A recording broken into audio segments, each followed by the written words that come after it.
Halo teman-teman trader, pada video saya kali ini saya akan menyampaikan sebuah tutorial bagaimana memasang indikator moving average atau yang dikenal dengan nama MA. Langsung saja ke tutorial. Yang pertama, kita buka terlebih dahulu MetaTrader, baik itu yang ada di PC ataupun di HP. Setelah terbuka seperti ini, langsung saja kita menyeting MA-nya. Cara menyetingnya, kita pilih menu Insert, kemudian Indikator, Trend, dan MA. Insert, Indikator, Trend, dan MA. Maka akan tampil seperti berikut ini. Ini adalah kotak dialog MA. Ada beberapa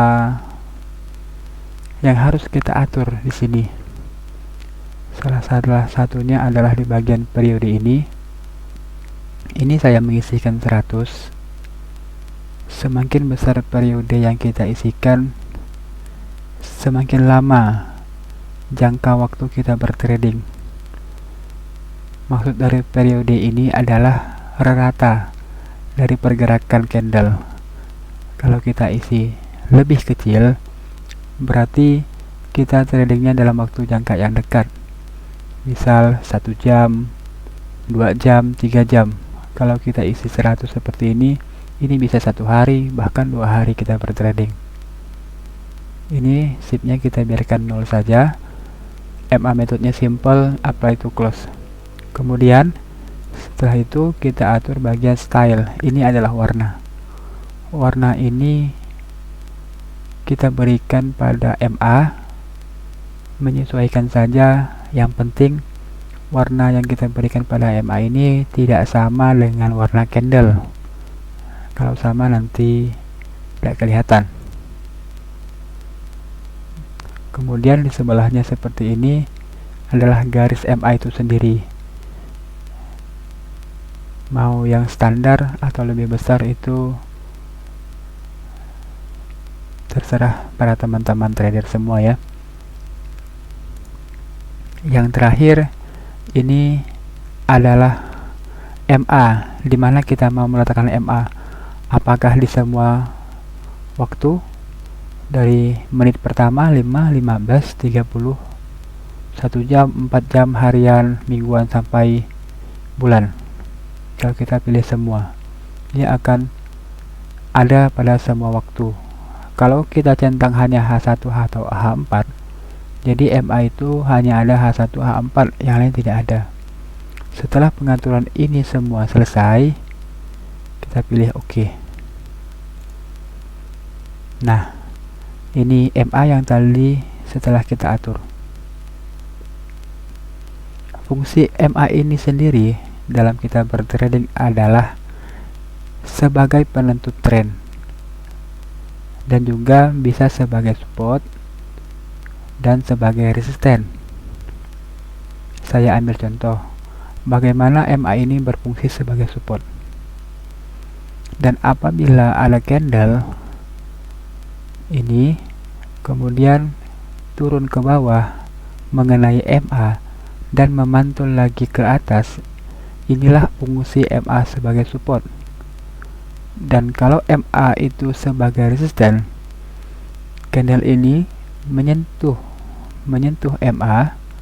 Setelah menyentuh, candle ini akan kembali ke bawah. Jadi MA ini bisa berfungsi sebagai resisten.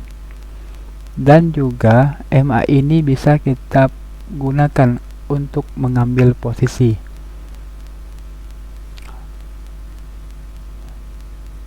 Seperti yang tadi, apabila candle ini menyentuh resisten dan kembali ke bawah memantul, kita bisa ambil posisi sell.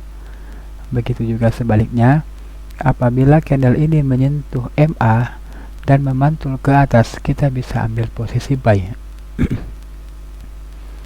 Dan satu lagi, apabila candle ini menembus MA, candle ini menembus, candle 1 ini menembus MA,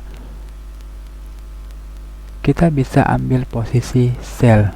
Karena apa? MA ini telah ditembus oleh candle ini breakout di MA ini, kita bisa ambil posisi sell. Jadi kita bisa ambil posisi sell tergantung dari candlenya tembusnya kemana. Kalau tembusnya ke bawah, kita ambil posisi sell. Kalau tembusnya ke atas seperti ini, kita bisa ambil posisi buy. Ini sangat mudah dalam kita bertrading, tinggal kita melihat tren, kemudian candle ini larinya kemana. Kalau sudah tembus ke atas, kita bisa ambil posisi, cari posisi untuk buy. Kalau candle ini memantul kena MA, kita bisa cari posisi untuk sell. Begitu teman-teman ya.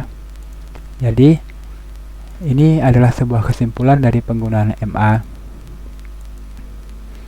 MA adalah rata dalam satu durasi pergerakan harga yang diperhalus sehingga indikator ini dapat dimanfaatkan dalam beberapa bentuk, mulai dari membaca tren sampai menentukan tingkat support dan resistansi dari sebuah pergerakan harga. Kita juga sudah membahas tentang cara membaca MA, di mana kamu bisa menggunakan beberapa kurva MA sekaligus dengan rentang durasi yang berbeda, di mana bisa memperjelas tren yang sedang berjalan. Tren naik bisa diketahui dengan memperhatikan rentang MA durasi pendek yang tadi kita bahas. Bagian periodenya bisa kita kecilkan, ini termasuk MA durasi pendek. Kalau MA tadi yang 100 itu MA durasi panjang, ada di atas rentang MA durasi yang lebih panjang, begitu pula sebaliknya. Semoga penjelasan ini bisa membantu kamu memanfaatkan indikator MA dalam setiap aksi trading yang kamu lakukan. Pemahaman ini bisa berguna saat kamu menerapkan beberapa indikator sekaligus dalam memprediksi pergerakan harga. Semoga sukses dan semoga bermanfaat. Sampai jumpa di video berikutnya.